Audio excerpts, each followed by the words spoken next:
Okay, attention. So today we are going to analyze the profitability, growth, and sustainable earnings.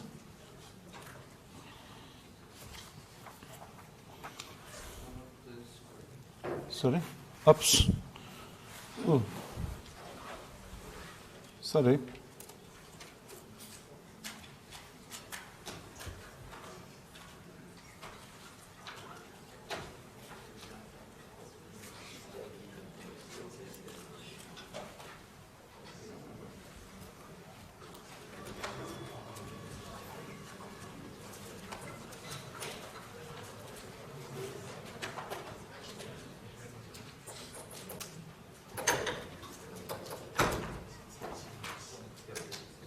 So in the first part of this lecture, we are going to talk about profitability or to analyze the profitability.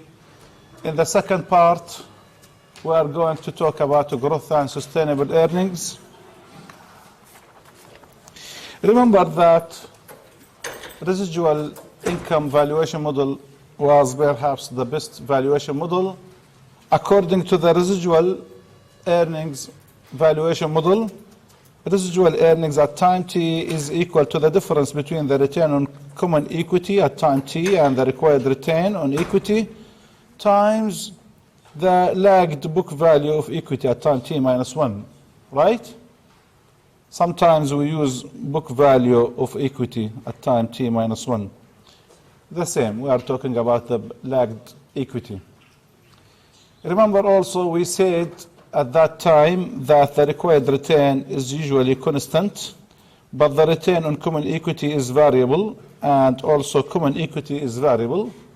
So accordingly, we can say that there are two drivers of the residual earnings. The first one is the return on common equity, this one, and the second one is the change or the growth in the common equity. In the first part of this lecture, we are going also to see the drivers of the return on common equity as well. Okay?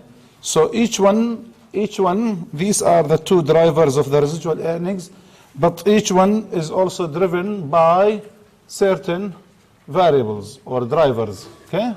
So let us see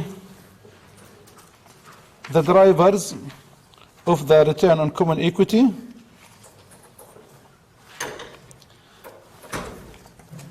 There are also two drivers. The first one is the return from operating activities, and the second one is the return from financing activities. Remember that this one should be the major driver, okay? Make sense? It doesn't mean that financing activities will not contribute to the return on common equity. It means that this one we are talking about, this one should be the main one. If this one contributes something, that's fine, but this one should be the major one. If most of the return on common equity comes from financing activities, then we have a problem here. Okay? And also the return on operating activities is also driven by operating liability leverage, as well as the profit margin and asset turnover, as we shall see.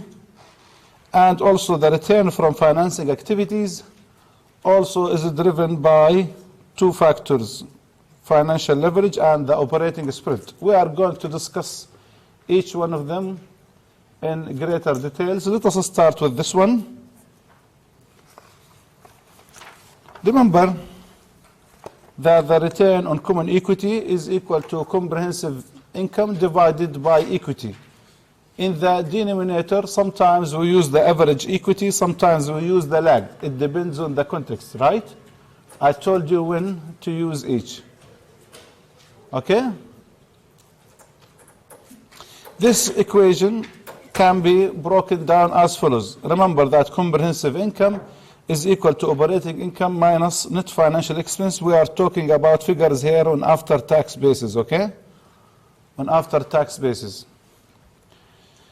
And remember also that average equity is equal to difference. You can also, because we are using the average here, we can also use the average here, use bar or average, AVG, average. The difference between net operating assets and net financial obligations.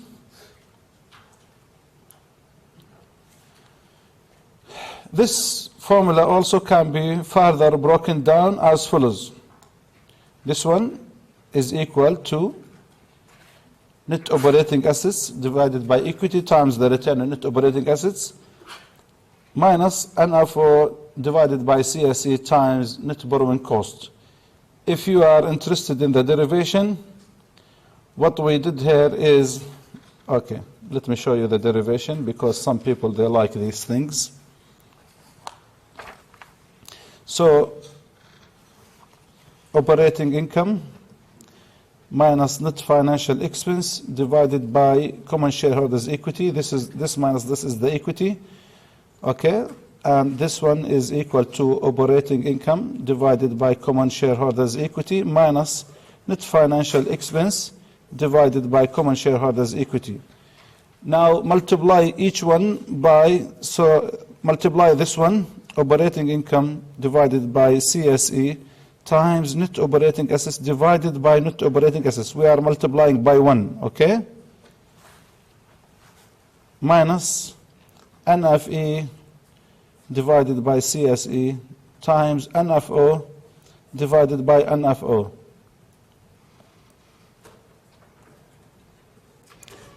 Okay?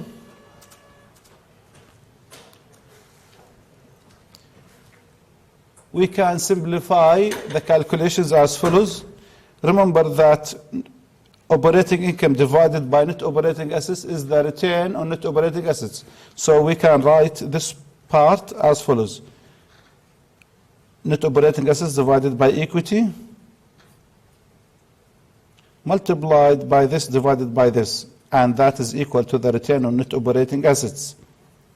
Make sense? Okay? And here, NFO divided by CSE multiplied by NFE divided by NFO is the net borrowing cost. Okay? Make sense? So this is where this equation came from. Make sense? The derivation is not required from you. This is just for your info. Okay? We can also write this equation as follows. This one can be written as follows. The return on common equity is equal to the return on net operating assets plus the product of the financial leverage and operating spread, where the operating spread is equal to the return on net operating assets minus net borrowing cost. Again, if you are interested in the derivation looks like this. I will show you the derivation because some people, they like these things. So we have here return on common equity that is equal to net operating assets divided by CSE times return on net operating assets minus NFO divided by CSE multiplied by NBC.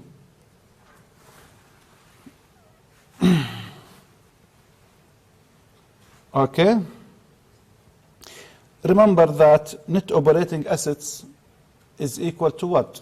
It is equal to NFO plus CSE, right? So this one can be broken down as follows.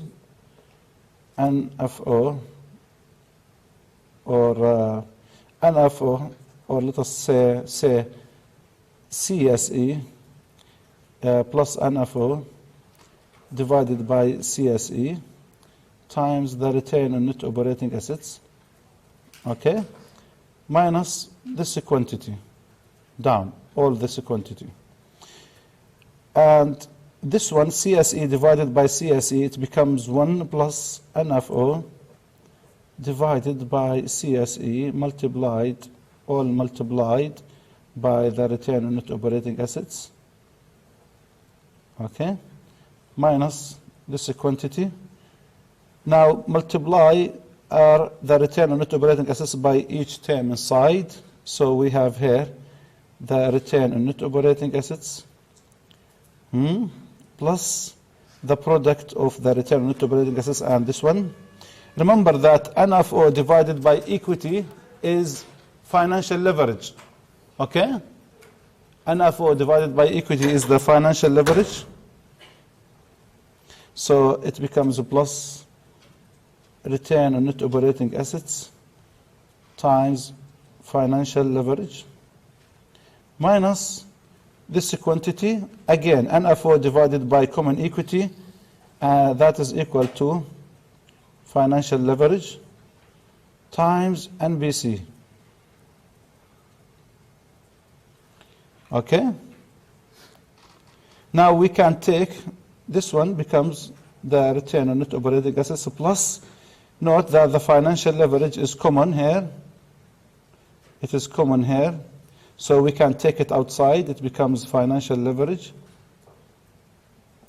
times the difference between return net operating assets and NBC.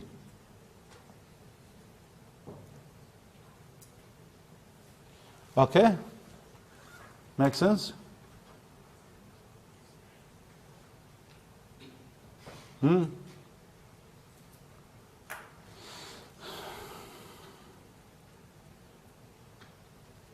Any questions, any problems? Okay. So now we have these drivers, the return on net operating assets, the financial leverage, and the operating spread. These are the drivers of the return on common equity.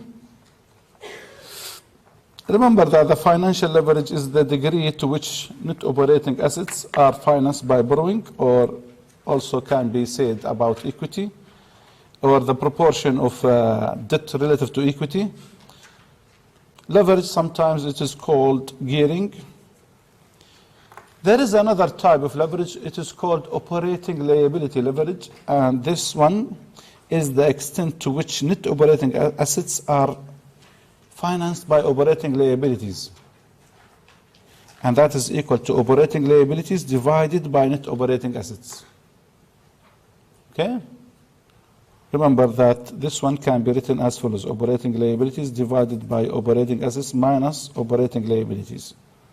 Okay?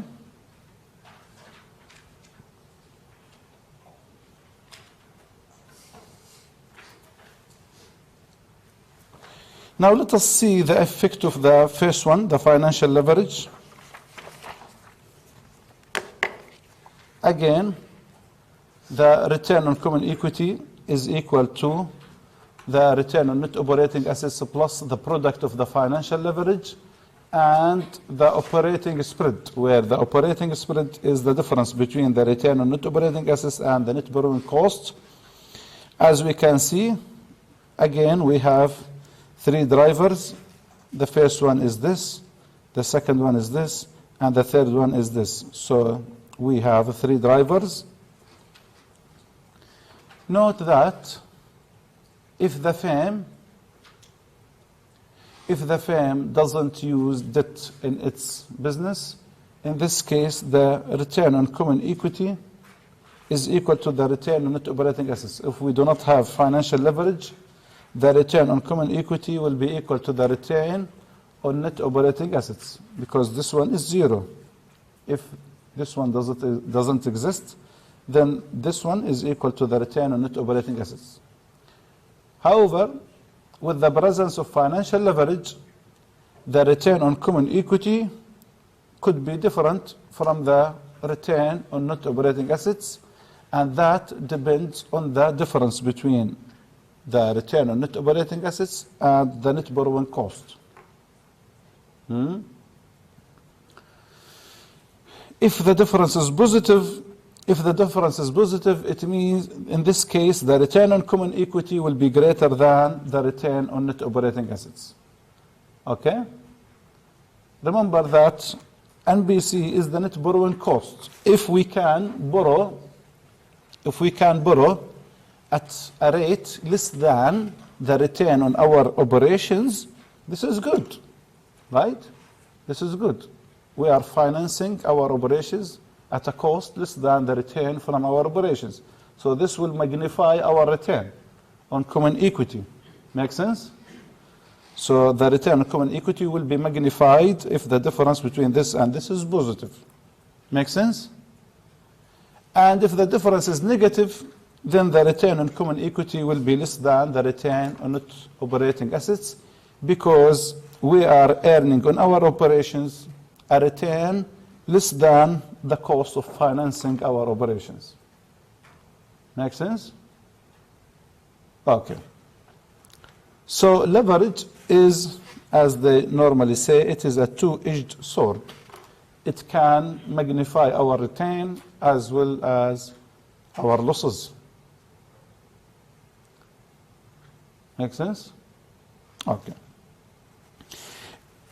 In the case where the firm has net financial assets rather than NFO, the equation becomes like this. The return on common equity is equal to the return on net operating assets minus the product of NFA to CSE times the return on net operating assets minus the return on net financial assets. Remember, this is the return on net financial assets. This is the net financial assets. Why is that? Note, if the difference between this and this is positive, in this case, the effect is negative on the return on common equity. Why is that? Who can tell?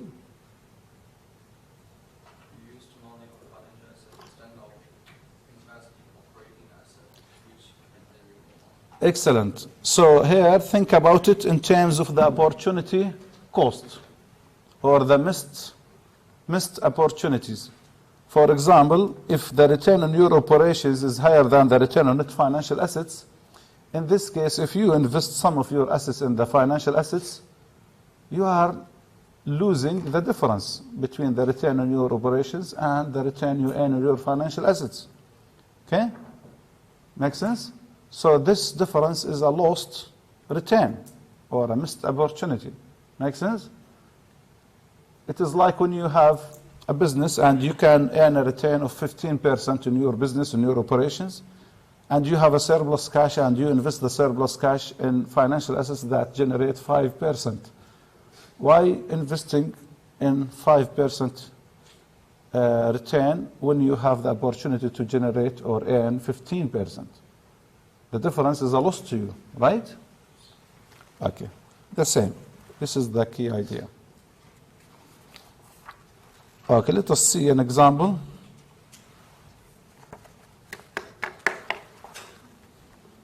This is the balance sheet for General Mills.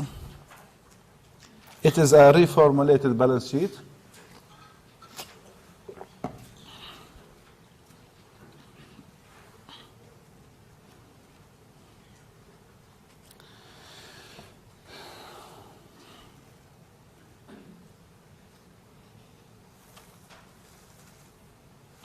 Okay.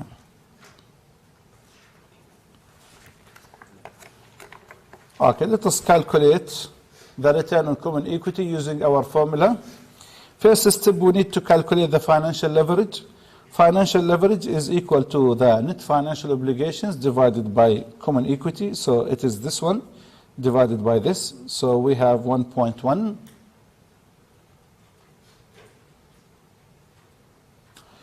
And the return on net operating assets is equal to the operating income divided by the net operating assets. So this is the operating income, and this is the net operating assets. So the return is 10.1%. And the net borrowing cost is the net financial expense, this one, net financial expense, divided by NFO. So it is 4.1%.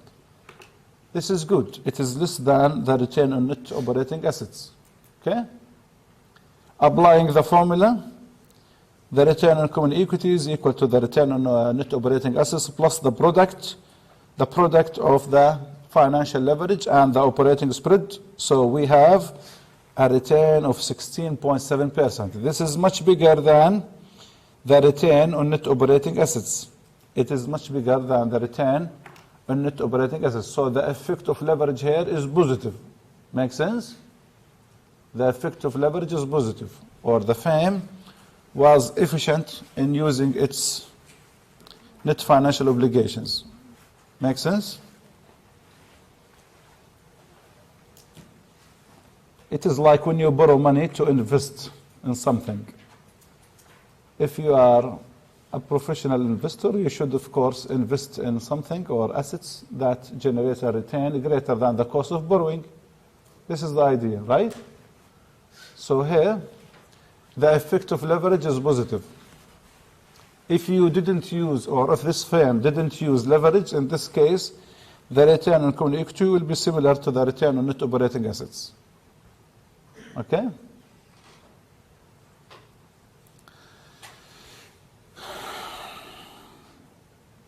So the return here was magnified, right? On top of the return on net operating assets.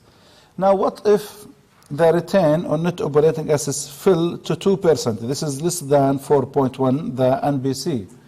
In this case, the return on common equity is negative 0.3%. This is less than the return on net operating assets of 2%. Okay?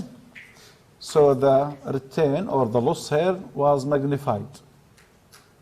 Okay? Or the negative effect was magnified. Or the, let us say the bad performance was magnified. Make sense? Any questions, any problems? Please ask me. If you have a problem, ask. Do not keep the problems piling up. If you have a problem, ask.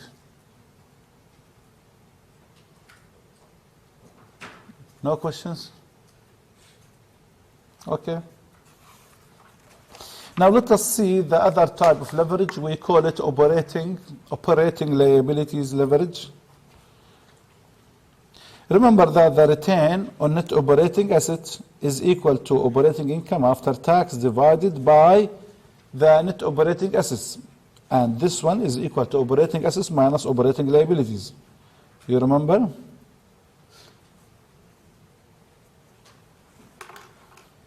As we can see, if the operating liabilities are high, the effect here is positive, right? The higher the operating liabilities, the higher the return on net operating assets. Make sense? Make sense? Okay. We can do similar analysis to the return on common equity. Here we decompose the drivers of the return on net operating assets. We need to see where most of the return comes from, the return on net operating assets. Okay? First thing first, we need to estimate the after-tax implicit interest or cost of using what the operating liabilities. This implicit cost, usually we use an approximation to this implicit cost. This approximation is the short-term borrowing rate of the firm. This short-term borrowing rate is usually available in the financial statements of the firm or the footnotes. You will always find something called short-term borrowing rate. Okay? Why operating? Normally we think about, when we talk about operating liabilities, we think that they are usually cost-free or free of cost. Okay? But in reality, there is a cost, implicit cost or indirect cost associated with operating liabilities. Think about, for example, accounts payable. Accounts payable, maybe it is the most significant operating liability, right? It is the most significant operating liability. In practice, firms, when they buy on a credit from suppliers usually, they give the firm an invoice with two options. If the firm pays, for example, within few days, the firm will get a discount. If the firm pays after, within the credit policy of the supplier, then the bill is bigger, right? So if you pay in cash or within a couple of days, there is a discount to the bill. but if you pay later, there is no discount. So this discount, if the firms, most firms in practice, normally they try to defer their payment as long as possible. So there is here a cost involved, and this cost is the lost discount, right? So many other liabilities also can be similarly, we can also estimate similar costs, but it is very hard to find the exact one. So we try to find an approximation. The approximation here is the short-term borrowing rate of the firm. We multiply the short-term borrowing rate by the total figure of operating liabilities, and that will give us the dollar cost or the implicit cost if using operating liabilities. Okay? Okay. So the implicit cost or interest on after-tax basis, we use the short-term borrowing rate of the firm times the operating liabilities. This would give us the dollar cost or implicit cost of using operating liabilities. Okay? Then we add this implicit cost to the operating income after tax. So we add, this is the cost, we add it. That will give us the return on operating assets when we divide it by the operating assets. Okay? So we add the cost to the operating income, we divide it by operating assets. This would give us how much the return on operating assets if the firm didn't use operating liabilities. So we need to remove the effect of the operating liabilities. Okay? To remove the effect of the operating liabilities, we estimate the cost and we add back the cost to the operating income and we divide by operating assets alone. And this will give us the return on operating assets. Then we calculate the effect of using the operating liabilities, and in this case the return on net operating asset can be decomposed into the parts or the components that contribute to this return. The first component is the return on operating assets. This is the return if there was no operating liabilities. The second part is the effect of operating liabilities leverage multiplied by the operating liability spread.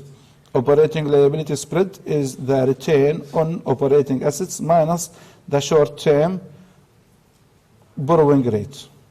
Okay? This one. As we can see, when we do something like this, we can see where most of the return comes from. Okay? It is always very useful to do something like this. That is return on operating assets minus short-term rate. Okay? When we do something like this, we can see where most of the return comes from. It is very useful. We need to see the drivers. That will be very useful for our forecasting as well. Okay? Any questions, any problems? Note that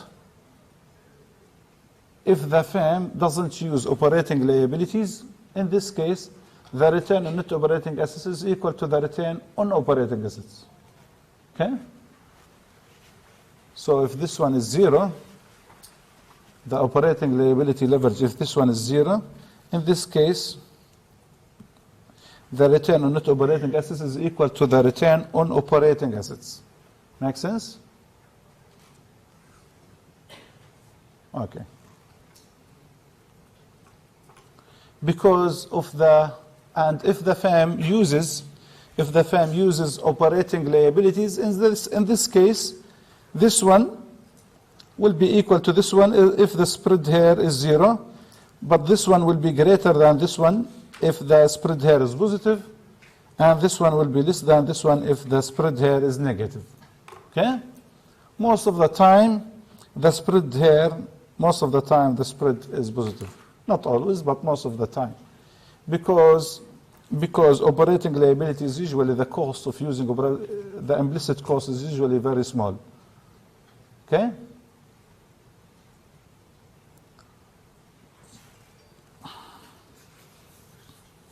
This is an example. Again, our General Mills. We have operating assets, we have operating liabilities, and this minus this gives us the net operating assets, and this is the operating income. Operating liability leverage is equal to the operating liabilities divided by net operating assets. So this is the leverage. And from the footnotes of the FAM, we find that the short-term borrowing rate is 0.7%. This is very small, less than 1%. The implicit cost of or interest on operating liabilities, we multiply the operating liabilities by the short-term borrowing rate, and this gives us the cost in dollar terms. Then we add the cost to the reported or the calculated operating income. Here we add it, and we divide it by operating assets, and this gives us the return on operating assets. This is the return on operating assets if there was no operating liabilities. Make sense? Now we calculate the return on net operating assets as the sum of this, the return on operating assets, plus the product of the operating liability leverage and the spread.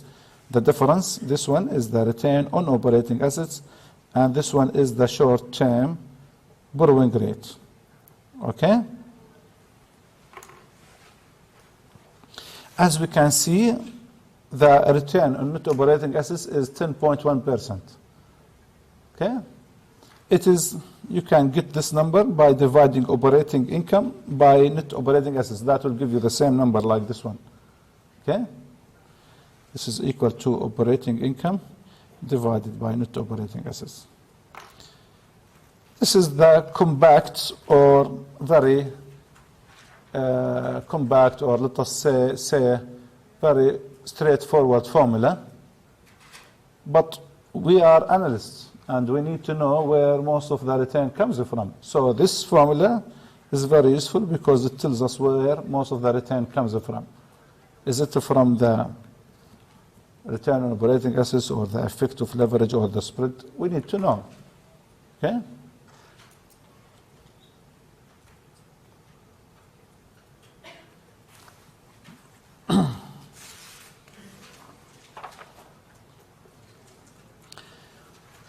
We can also go deeper or dig deeper and also break down.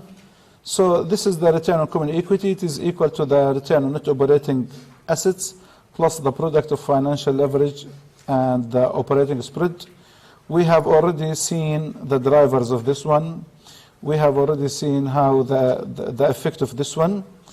And still this one, the return on net operating assets, we can decompose it further into the two components, the profit margin and the ATO.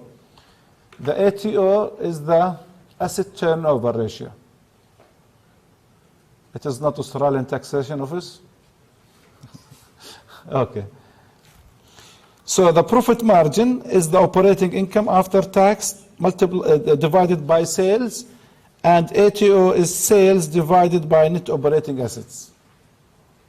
Remember that the profit margin, it means how much operating income is generated from each dollar of sales. So if the ratio is 0.3, it means that each dollar of sales generated 30 cents as operating income. Make sense? And the difference, the remaining 70 cents, were consumed by other operating expenses. Make sense? And the ATO, sales divided by net operating assets, it tells us how much sales were generated by each dollar of net operating assets. So if the ratio is 3, it means that each dollar of net operating asset generated $3 of sales. So the higher the ratio, the better. And the same applies here. The higher, the better. However, in practice, there is always a trade-off between the two. It is very rare to see a firm that has high profit margin and high turnover at the same time. Very rare. most of the time we see that one of them is high and the other is low. Okay? And that depends on the nature of the business and the industry. For firms that usually have high turnover, usually they have low margin. Think about Woolworth and Coles, for example.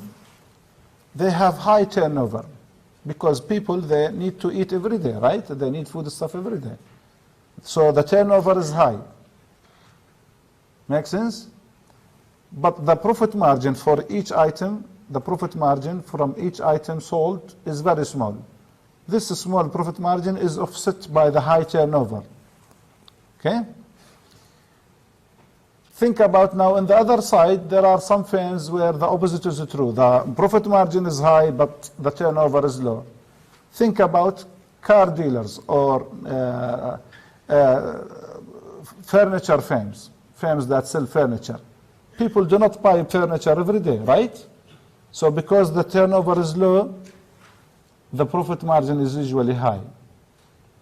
You go and buy a bedroom, for example, from Harvey Norman, maybe it costs you $5,000-6,000, okay? When the actual cost for the Harvey Norman may be around $700. The difference is their profit margin because they want to offset the low turnover. People do not buy furniture every day, right? So they want to offset the low turnover, okay?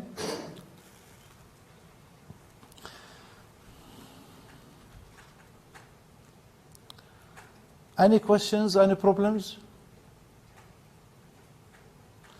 Okay, so from your perspective as an analyst, again, when we do this breakdown, it is very useful because maybe you can, for example, maybe if the return on common equity is low, maybe when you do this breakdown, you can identify where the problem is.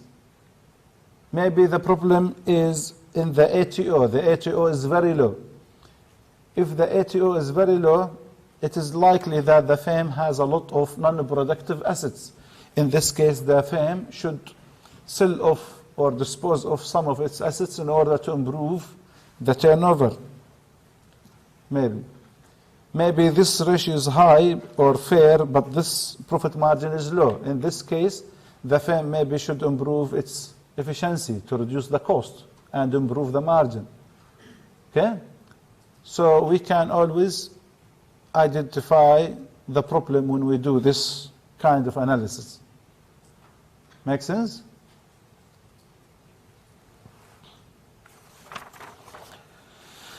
Okay.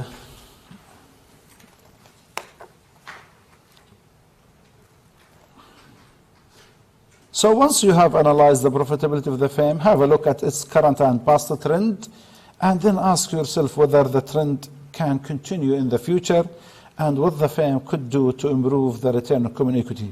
So these are the components or the parts that contribute to the return on common equity. Have a look at the trend from, I do not know why the author did like this, 2008 here and 2008, this one should be here and this one should be, anyway. Should be moved, shift the columns. Anyway, so the trend starts from this year. Look at the trend and see how the return on common equity evolves with the passage of time, and look at the also return on net operating assets and see the components. These two are the components of this one, and maybe you can tell where the problem is. As we can see, there was an improvement in the asset turnover ratio. It was 2.1, now it is a 3.5. So the firm is improving in this regard. And also the profit margin appears to improve with the passage of time, right? So it seems that the firm was doing both improvement here and here as well. Okay?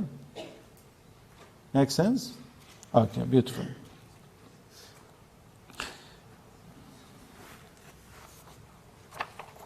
Okay, let us take a break for 5 minutes.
Okay, let us continue, please.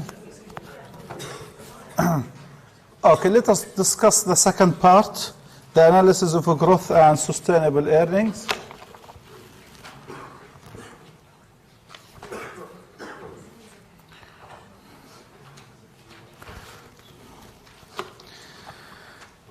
Remember that valuation is based on forecasting residual earnings as well as the growth in residual earnings. When we build our forecast, we should focus on earnings that are sustainable. Sustainable means that can be generated again in the future and maintained, can be maintained and also grow. Okay? Any items or gains or profits from unusual transaction, it should be excluded from the forecasting because it will not repeat in the future. It cannot be sustained. And so if you include it in your forecasting, that will give you an inaccurate forecast as well as valuation. So we need to build our forecast based on something that is sustainable, something that can be maintained, okay? Rather than something that is unusual and will never happen again, okay? Remember that earnings can grow by investing or reinvesting the earnings or by accounting methods, but this is not enough. What we need is something that can generate or add value. Remember that also unusual growth cannot be sustained forever. And if the growth represents a significant part of the stock price, you need to be careful. Do not use it in the valuation or valuation of the continuing value. When you face a firm that is growing at an unusual rate, try to estimate the unusual growth period and use it as your horizon.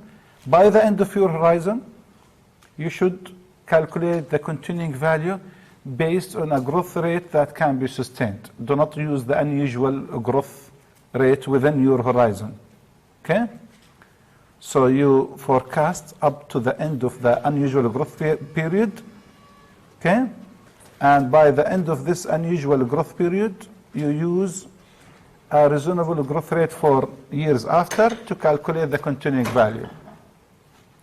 Do not use the unusual growth rate in the calculation of the continuing value because it cannot be maintained forever. Okay? Remember that the continuing value is also a significant component of the stock price. And when you estimate it, you should use a reasonable growth rate, something that can be sustained and maintained. Okay? So we are going to see how to distinguish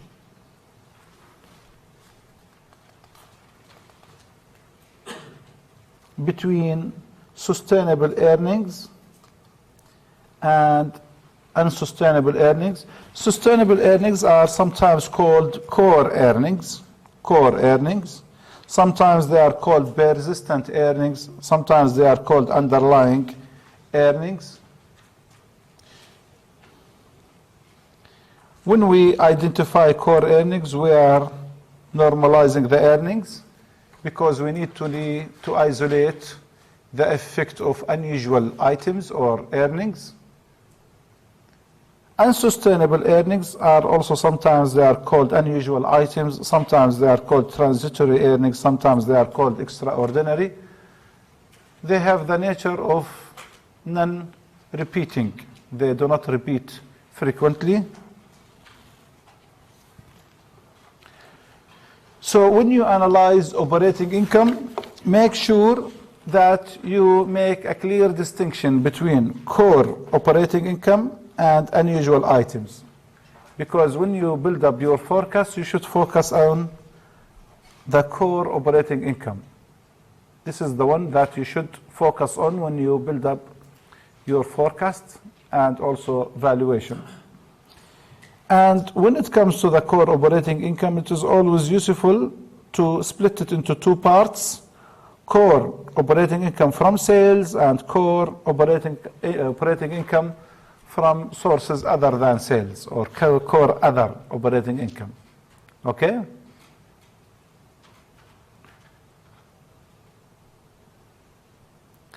Unusual items usually include extraordinary items. These are non-repeating,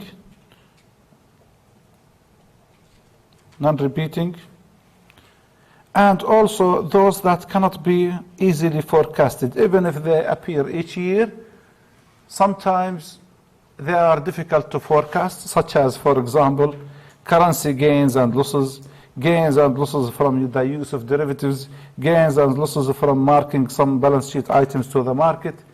These items are very hard to forecast, and because they sometimes yield a gain or a loss, the expected value of these items in the long run is zero.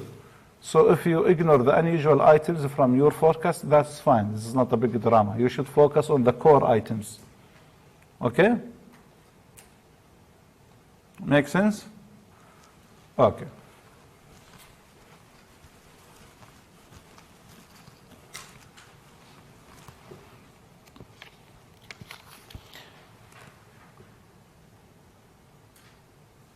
Most of the unusual items, there are three groups for the unusual items. Group 1, items in the balance sheet. These are the other comprehensive income. All gains and losses that are usually reported in the balance sheet, in the equity section of the balance sheet, all these gains and losses, they should be treated as unusual. Make sense? They are unusual. And also the other group is items or gains and losses reported beneath the tax line. Tax line. Below or beneath the tax line, sometimes when we look at the income statement, we may see something like divestiture of business, discontinued operations, extraordinary gains or something. All of these items below the tax line, all of these are usually called, they are unusual items or extraordinary items. So they are also unsustainable. Okay? That's why we have, for example, income before tax, then minus tax.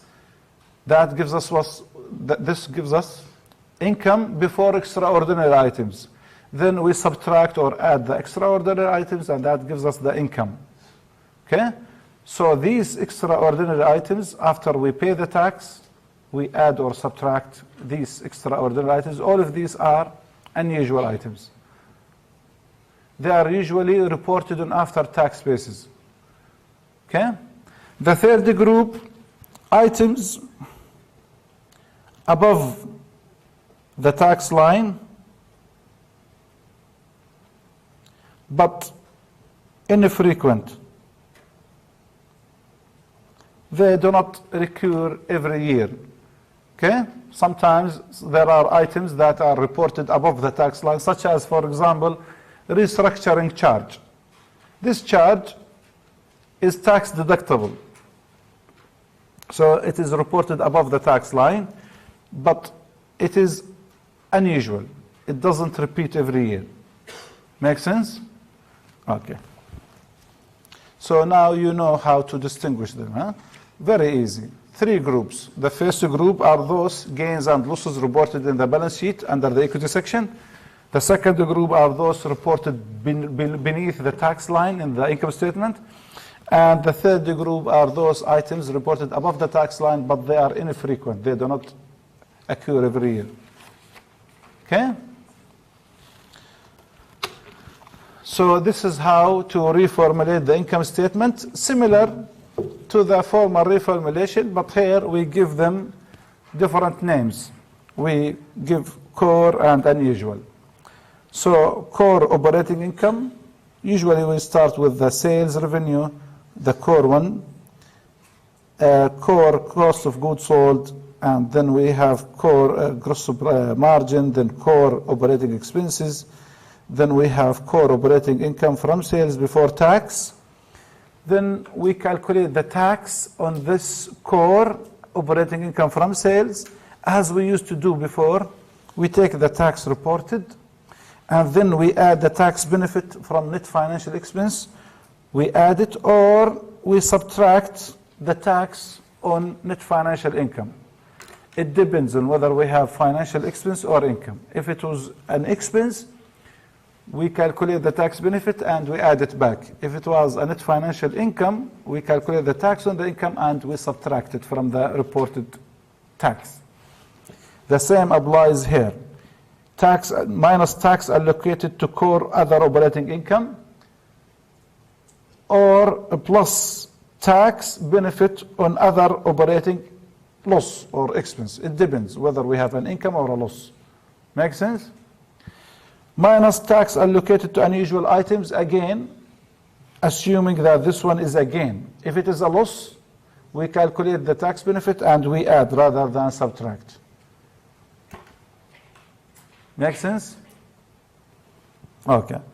Now, once we have subtracted the tax on core operating income from sales, from the core operating income from sales, we get the core operating income from sales after tax. So this is the after tax core operating income from sales. Then we add or subtract core other, whether it is an income or a loss, it depends. So these are items that are usually reported under core other, such as equity income.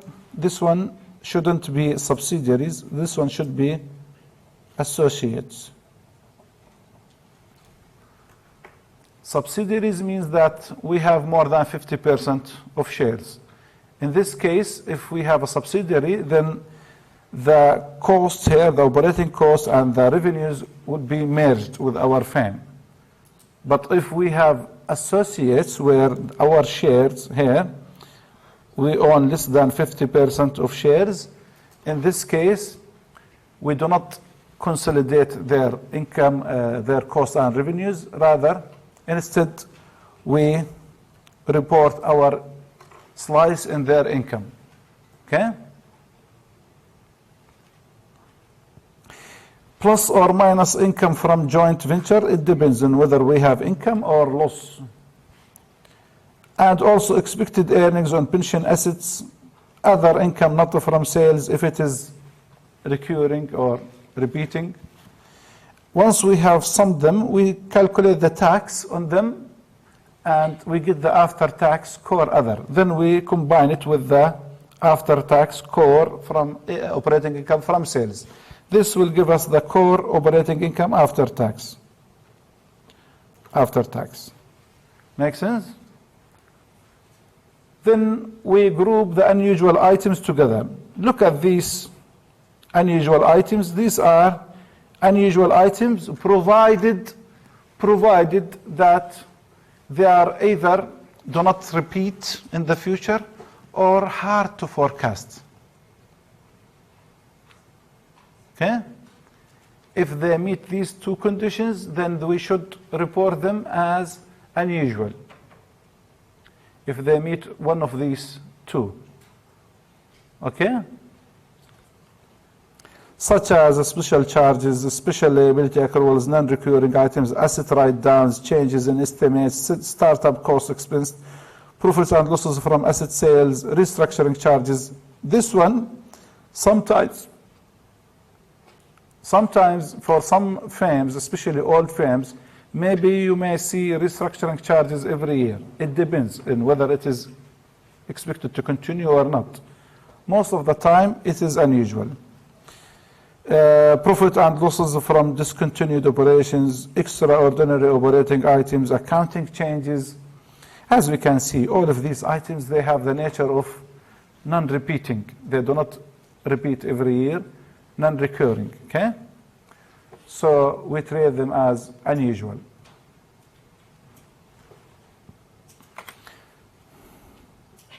Now, once we have calculated the after-tax unusual gain or loss, we combine it with this one, and this gives us comprehensive operating income, okay?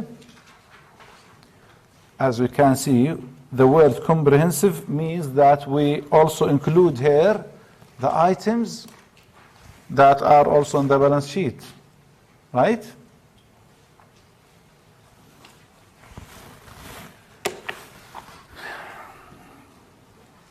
So, when you analyze the financial statements of the firm, pay attention to these items where firms sometimes they try to manipulate. Pay attention to deferred unearned revenues. Remember that this item can be manipulated by the firm. Okay? For example, by claiming too much of the unearned revenue as revenue for this year. Unearned revenue, remember, it is a liability. This account arises when the firm receives advance payment from customers to deliver goods or services in the future.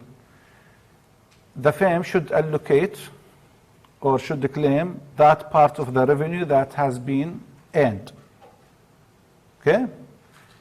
Rather than claim the full amount.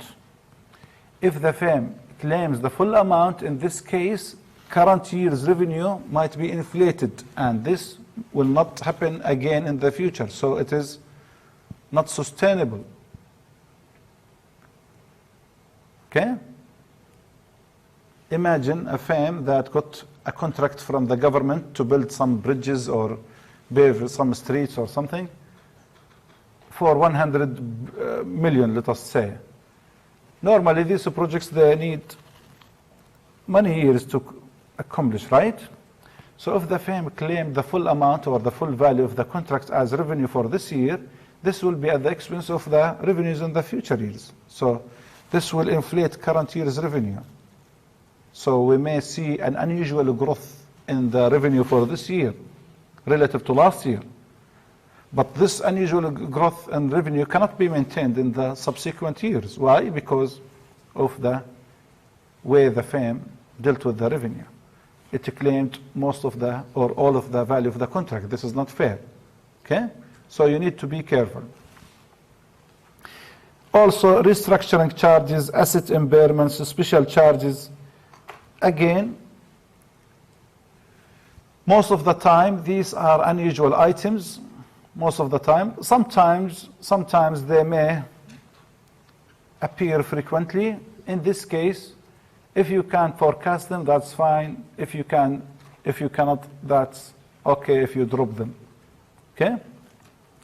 Research and development, advertising and promotion expenditures. Sometimes firms may cut down these expenses to improve profitability for this year, but of course, this will affect future earnings. So be careful. A drop may enhance this year's earnings, but may damage or deteriorate future earnings. So you need to pay attention. Okay? Pension expense, this is a composite figure. Try to identify those that are core and those that are unusual. This expense is usually composed of these items. Service cost, this is the present value of the future benefits expected to be paid to the employees on retirement. The interest cost is the time value of the liability. The expected return on the plan assets is how much the firm expects to earn on the pension fund. Amortization of transition assets or liability. Sometimes when the fund is set up, there is a liability or asset, and this is amortized. Amortization of a prior service cost. That is the case when there is a change in the plan. And also actuarial losses or gains. This is the case when there is a change in the estimated inputs. For example, the average service period of the employees, blah, blah, blah. You do not need to worry about the accounting treatment here. Don't worry about the accounting treatment. Treat this one as core. Treat this one as core. Treat this one as core. Okay? These ones, it depends whether they are repeating or not. If they are repeating, core. If they are not, unusual. Okay? Make sense? This one almost always is unusual. This one, actuarial losses or gains.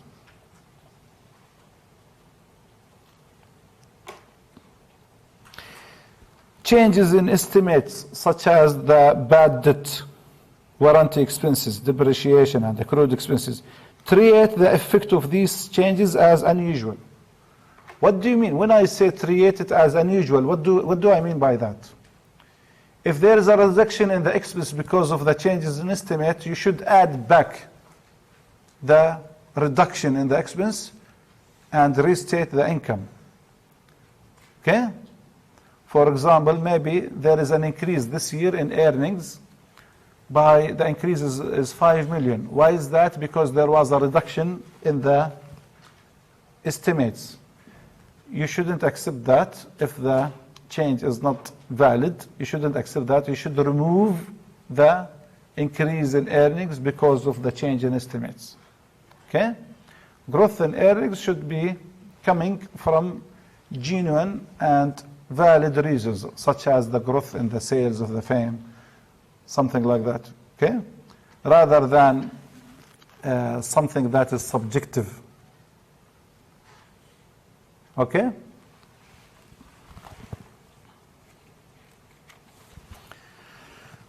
Realized gains and losses, cherry picking, you need to check.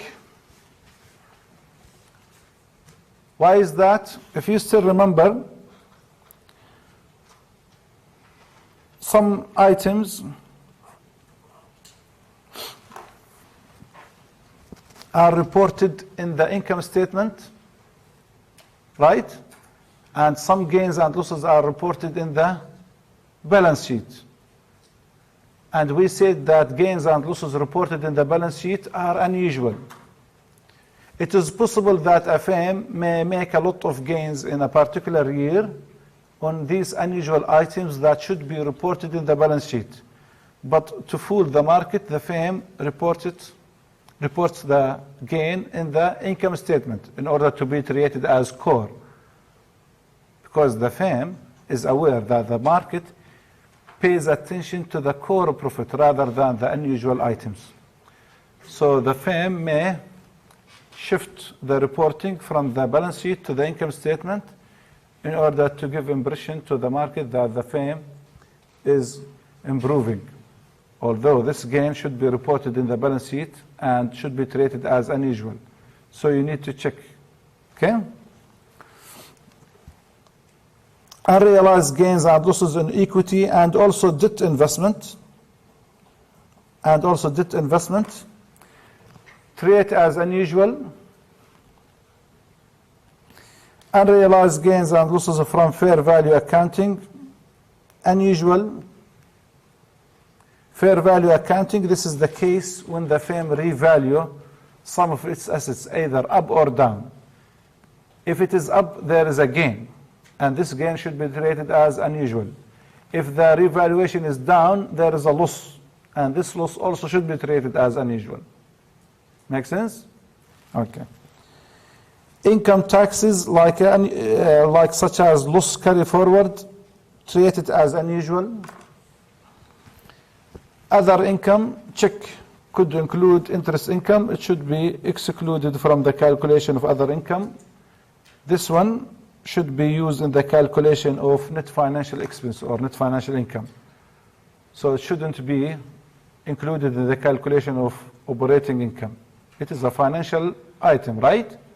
Should be excluded. Other comprehensive income, these are the balance sheet items. All of them treat as unusual, all of them. Okay? All the balance sheet gains or gains and losses that are usually reported in the balance sheet, all of them should be treated as unusual. Make sense? Okay. We should also do the proper tax allocation as we used to do in the past. If you know how to make the tax allocation for the income statement, it should be easy to do this as well. The same treatment. So this is the standard income statement. This revenue is core, operating expense is core. This one unusual. In this case, it is unusual. Interest expense is a financial expense. Now let us see how to reformulate it. Very easy. We take the core revenue as is and the core operating expenses as reported, and so we have the core operating income before tax. Then we do the tax allocation. We take the reported tax as is, and then we look whether we have an interest expense or income. Do we have interest expense or income here? Expense. And the tax and the tax rate is 35%. I'm sorry, it is missing here. The tax rate is 35%. So, sorry? The tax rate you did at income statement is different from the performance. The what? Tax rate is different. Tax what? Tax rate is different. From this one? Yeah. This one? Yeah, I will explain this point shortly. Okay? This is the statutory tax rate. Okay? The marginal tax rate imposed by the government. Okay, it is good that you raised this point. I will explain this point because some people are not aware of this point. In practice, you need to be aware here. In practice, firms usually they prepare two income statements. One for the tax department and one to be released to the market. Okay? The one that is submitted to the tax department, usually the government or the tax department, it doesn't accept some of the expenses and the provisions made by the firm. Okay? Therefore, they add back these expenses and the provisions to the taxable income, and then they calculate the tax. Now this tax, when the tax is calculated by the tax department, this tax is later on reported in the income statement released to the market, according to where all other accounts and expenses are calculated according to the estimations of the firm. Okay? So this figure, this number, need not be equal to this times the tax rate. This is the tax amount calculated by the tax department according to their own calculations. And these revenues and expenses are calculated according to the calculations of the firm. Okay? So some of the expenses used here, okay? Some of the expenses used here were not, when this one was calculated, some of these expenses here were not recognized or accepted by the tax department, so they were added back to the income before tax. Okay? So this number, 200, is the one released to the market according to the accounting policy of the firm. But this is not the amount used to calculate this figure from the perspective of the tax department.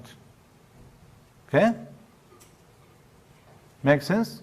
And that's why we see a difference between this figure and the product of this and this. Okay? So this is the government tax imposed on the taxable income. This one, when other expenses were added on top of this one, from the perspective of the tax department, these expenses are not acceptable. So they are added back on top of this, and then they apply this ratio to the adjusted taxable income. Make sense? Now it becomes clear to you, okay? It is good that you raised this point. Thank you very much. When we do these calculations, we use this ratio to calculate the tax benefit and tax on other income or expenses, okay? So here, we take the reported tax, and then we add the tax benefit on interest, and that is equal to 35% times 100. And we look at the unusual item also. This is a restructuring charge, so it is negative, so there is also tax benefit. This is not tax on unusual item, this is tax benefit on unusual item. Again, we add it back because it was a loss.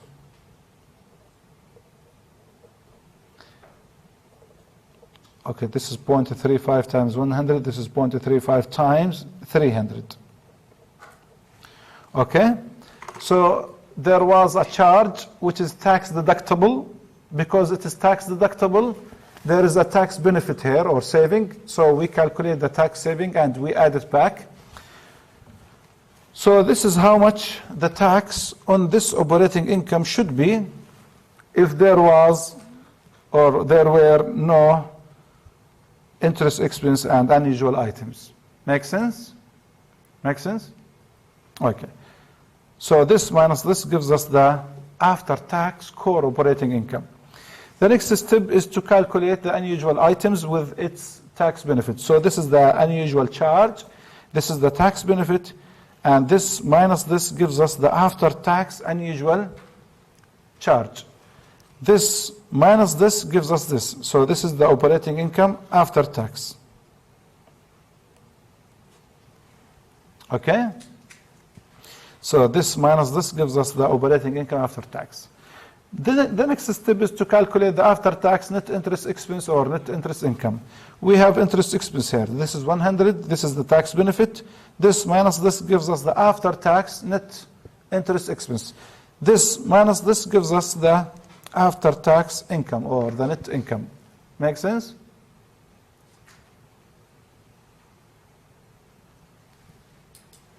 If there are no other gains and losses in the balance sheet, in this case, net earnings or net income here is equal also to the comprehensive income.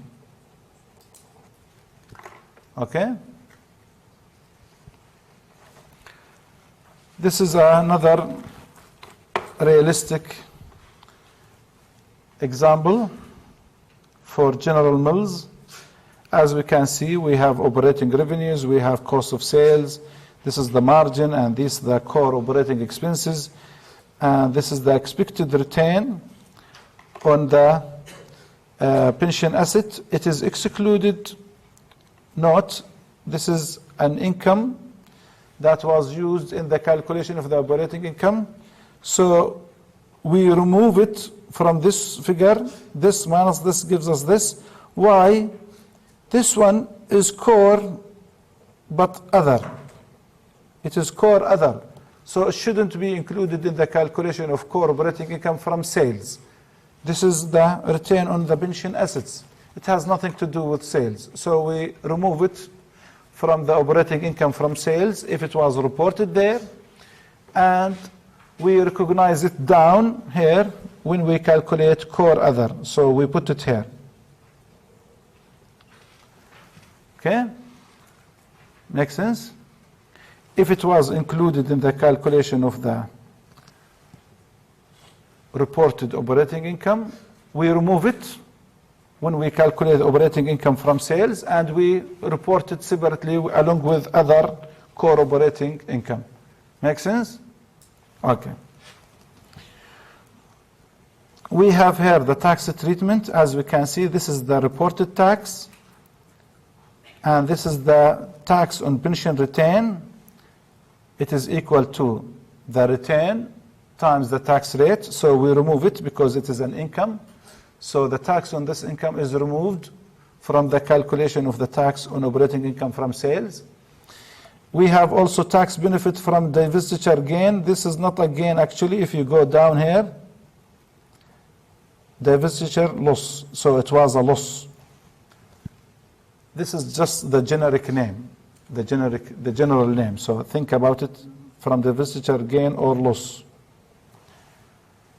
There was a loss of 31 and it is tax deductible. So this is the tax benefit, 12. So we add it back here. We have also net interest expense, and so this is the tax benefit on net interest expense.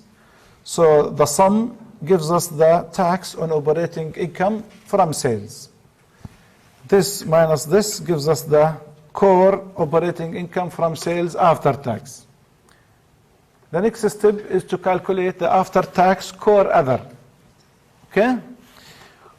So we have these items, expected return on pension assets, and this is the tax on this amount. So this minus this gives us the after-tax return on the pension assets. We have also earnings from joint ventures. It is already, usually this item is already reported on after-tax basis. So we do not need to worry about the tax treatment. We report it directly here and we take the sum. This plus this gives us this. So this is the core operating income from sales and other items. Make sense? This is the core operating income. The next step is to recognize and calculate the gain or losses from the unusual items. So we have these unusual items. We have divestiture gain or loss. So we have here negative 31, and this is the tax benefit. Okay, this plus this gives us the after-tax loss. So negative 31 plus 12 gives us negative 19. So this is the after-tax loss on divestiture of business. We have these items also. Note that all of these items also are unusual and reported on after-tax basis. These three are on after-tax basis, so we do not need to worry about the tax treatment here. We take the sum, this plus this plus this plus this. Now once we have got the sum, we combine it with this. So alternatively this one minus this plus this minus this gives us the after-tax operating income. Okay? Then we calculate the after-tax financial expense or income. Here we have interest expense, we have interest income. This minus this is the net interest expense. This is the tax saving, and this minus the absolute value of this gives us the after-tax net interest expense. Okay? This firm also on top of that has non-controlling interest. So 5 is to be subtracted. Note, again, this is the operating income after tax. Operating income after tax. And this is the net financial expense after tax. If you subtract this from this, you will get the comprehensive income. Be careful. Sometimes that the author doesn't pay attention to the names. If there is non-controlling interest in income here, in the income of subsidiaries,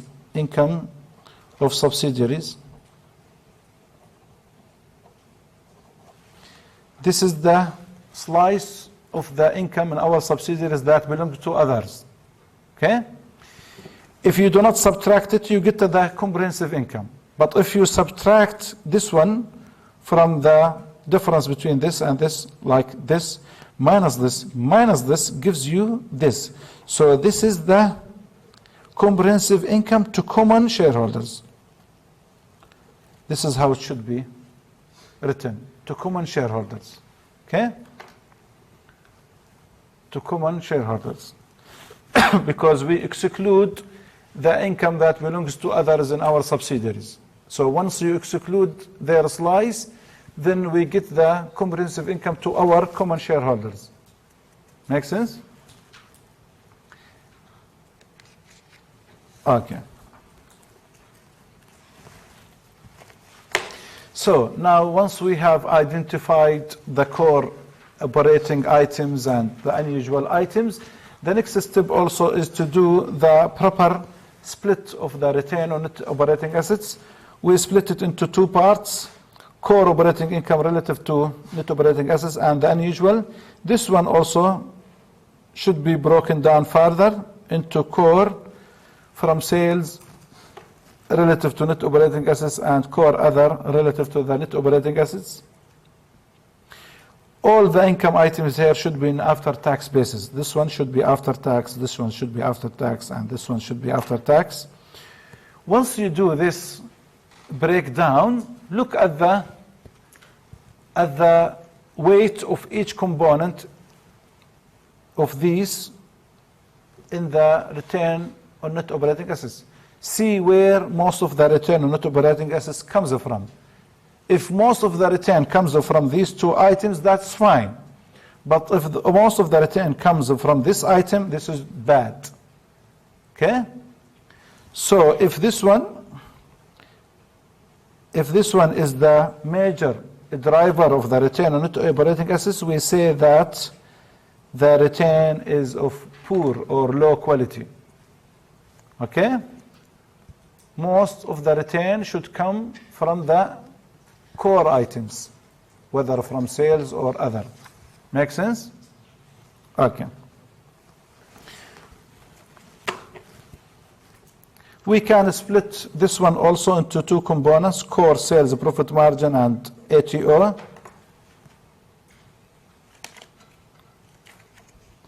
To have a deeper picture. Okay. Now we are going to move to the next topic, and this is the analysis of growth. So now we have become aware of the drivers of the return on common equity and the drivers of the return on net operating assets. The next step is to see the source of the change in these two ratios, where the change comes from, if there was a change in the return on common equity or the return on net operating assets. Now, remember that the return on common equity can be written as follows. Now, the change in the return on common equity is equal to the change in the return on net operating assets. The change in this one is equal to the change in this one, plus the change in the spread, this one, times the initial leverage at time 0, the initial one, assuming that we have 2 years, then we are talking about last year, okay? Plus the product of the spread in this year times the change in the financial leverage. Okay? These two together is the effect of the financing activities. Financing. And this one is the effect of the operating. Normally, I ask a question like this in the final exam.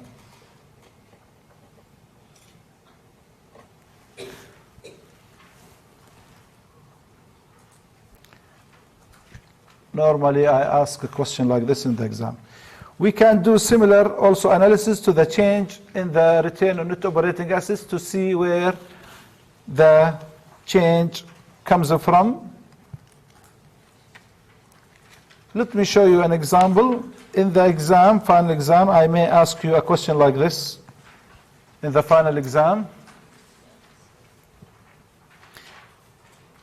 Why we do this kind of analysis, I will show you this beautiful example to see the reason why we do this kind of analysis. You do not want to be fooled by the fame.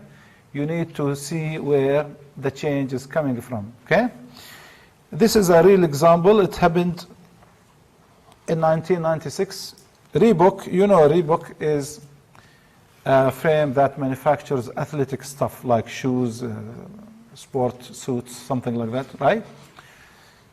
In this year, 1996, this firm borrowed 600 million to buy back some stocks. In that year, this is the net operating assets in these 2 years and the net financial obligations. As you can see, there was a jump from here to here in the NFO because of the amount borrowed. Okay?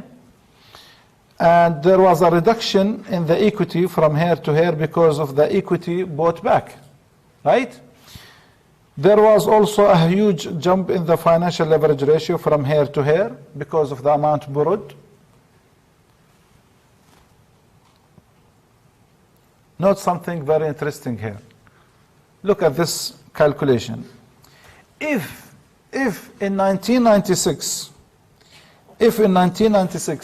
the firm didn't borrow this amount and the leverage was still at the 1995 level, this is the 1995, if this leverage level was maintained through 1996, in this case, the return on common equity would have been 15.8%.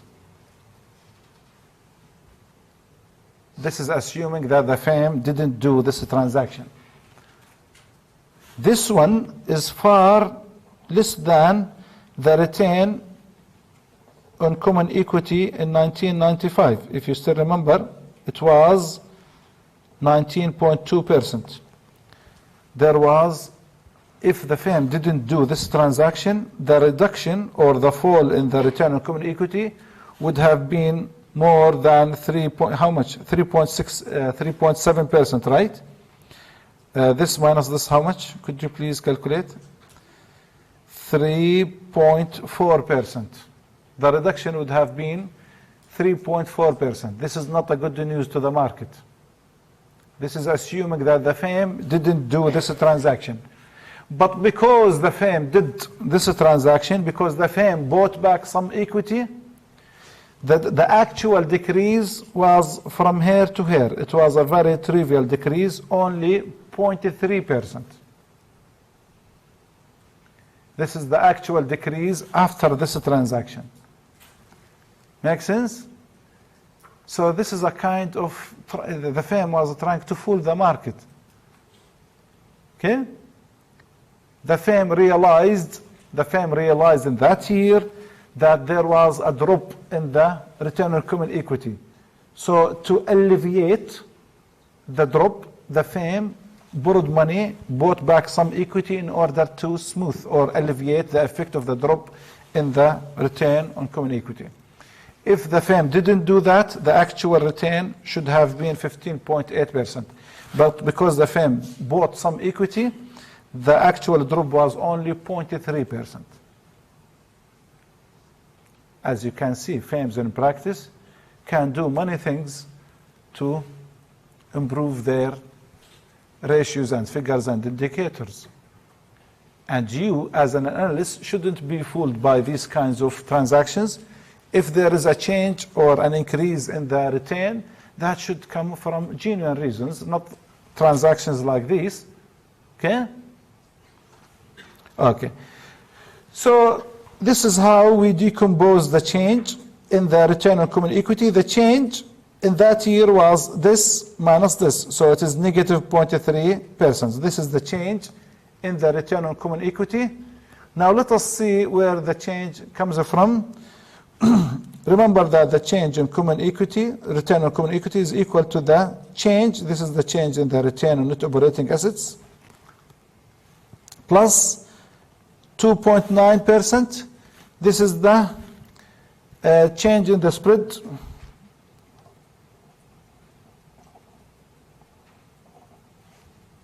This is the change in the spread times financial leverage, the initial value of the financial leverage. So this one is the initial leverage ratio, this one. Okay? Plus 0.328, this is the change in financial leverage, times, what is this? This is the spread in 1996. 1 means 1996, 0 means 1995, okay?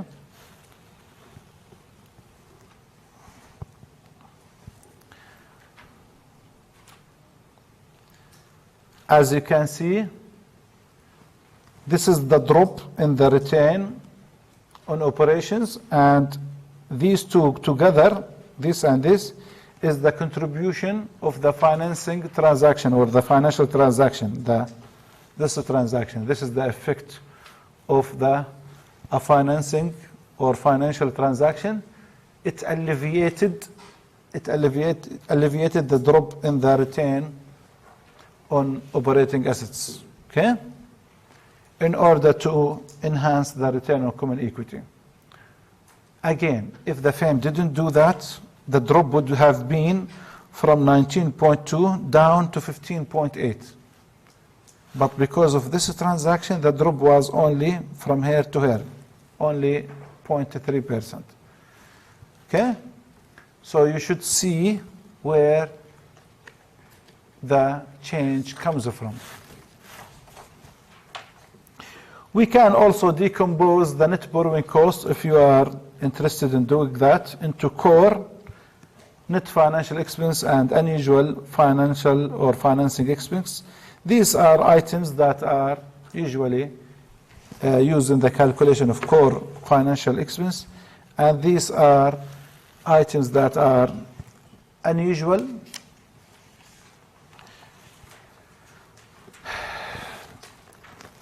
Finally, we arrive to the bottom line. You remember, we said that residual earnings at time t is equal to the difference between the return on common equity at time t and the required return times the lagged common equity, right? We said that this one is constant and this one is variable, with this one is variable. So this is the first driver, this is the second driver. Now we are talking about the change in the common equity. Remember that CSE is just equal to net operating assets minus NFO. Okay? And the change in CSE is equal to the change in net operating assets minus the change in NFO, this one. Remember also that ATO is equal to sales divided by net operating assets. So net operating assets can be written as sales times 1 over ATO, because here it is sales times 1 over sales divided by net operating assets, and that is equal to sales times net operating assets divided by sales, and that is equal to net operating assets. Okay? Make sense?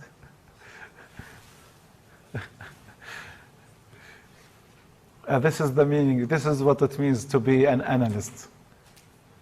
You have to be, if you want to be a professional analyst, you should have a very deep understanding of these relations, and sometimes you create a formula out of nothing. So from this, this net operating assets can be written as follows. Can you imagine? Just net operating assets. This is sales times 1 over ATO. Now plug this one into this one. So we plug it here. Remember that the quantity here is equivalent to net operating assets. So the change in common equity is equal to the change in the product of sales and 1 over ATO minus the change in NFO. So this is a very useful breakdown, because we can see where the change, most of the change in common equity comes from. So we have now 3 players or 3 drivers. We have sales, we have ATO, we have NFO. Most of the growth in common equity should come from the growth in sales. Okay? Most of the growth in common equity should come from the growth in sales. If it is not, then we have a problem. The firm is facing problems. Okay? Done. Any questions?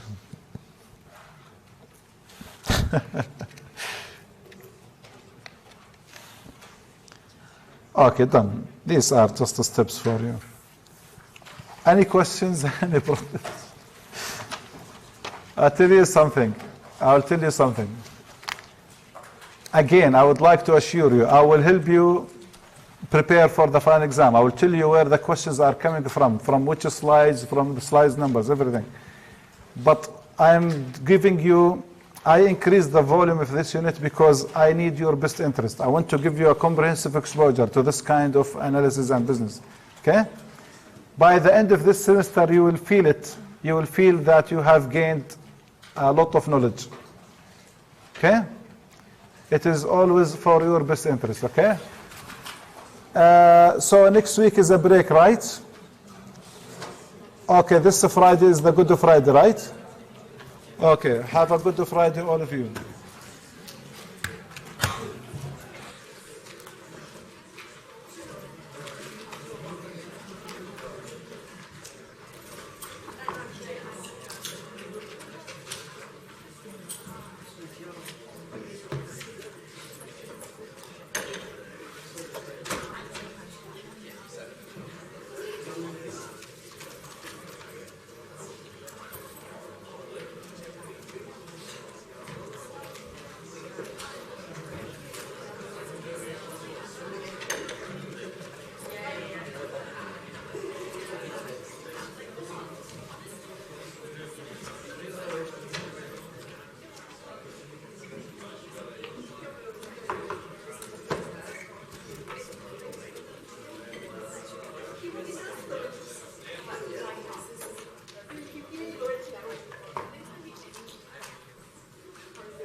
Just need some How was the lecture?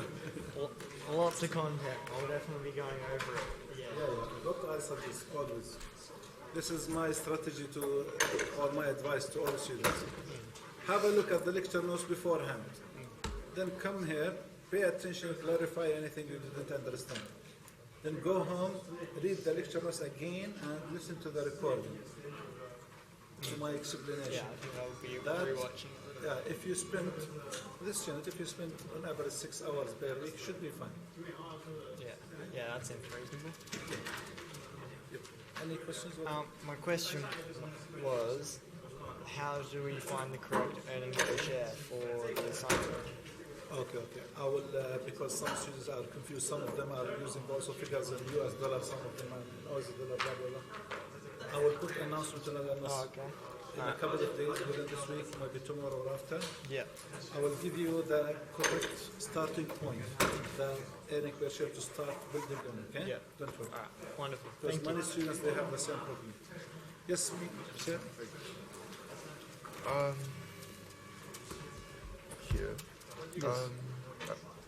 Yesterday I'm doing this question, and today I have my tutorial, and then I just find that if you want to calculate net operating asset, you just subtract the accounts payable and accrued liability. Net operating assets, Yes. you just exclude this one from this sum, Yeah. So that's net and, operating asset. and take minus accounts payable and accrued liabilities. Yes, that's my tutor told me. But the thing is, like, even though you know how to calculate, like, you know this formula, but in the exam you even cannot do the things right, because, like, I see this two entry, but I don't know that I should subtract these two things. So I was like, is there any possible method that I can find out what kinds of entry belongs to what kinds of things?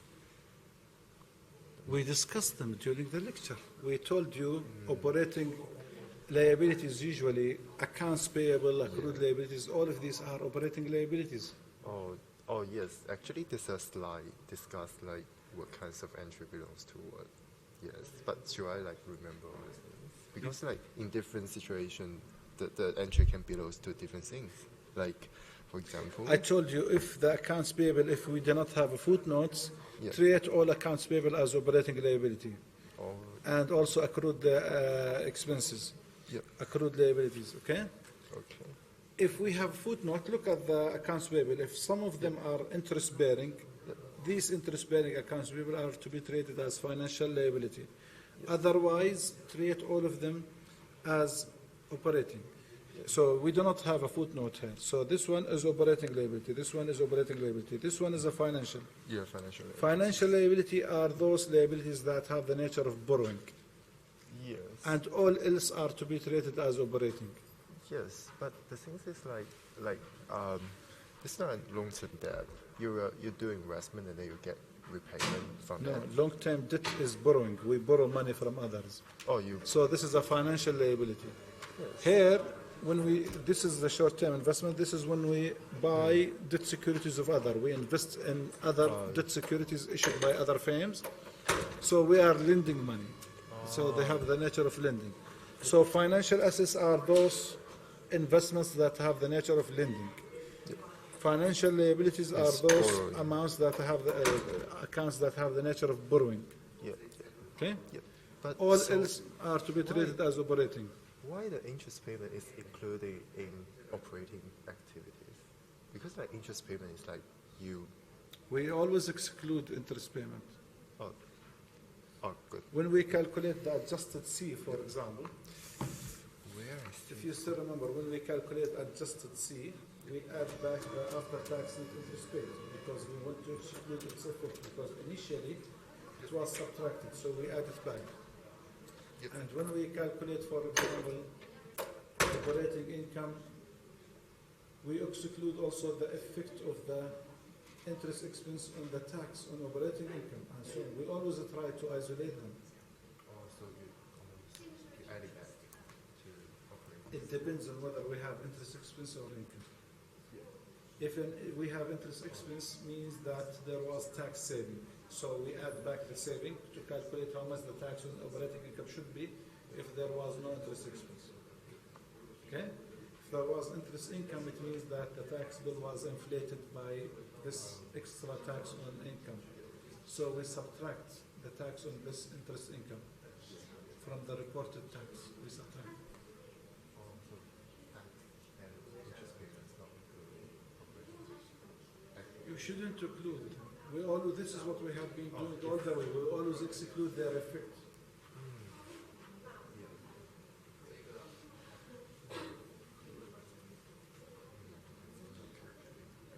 So, I'm not sure. Yes. What is the difference between operating, like investment and Financing is the action of borrowing money or lending money or raising equity from others. without interest? This financing? Is that Interest should be included in the calculation of financing. why? Because like if we do like this,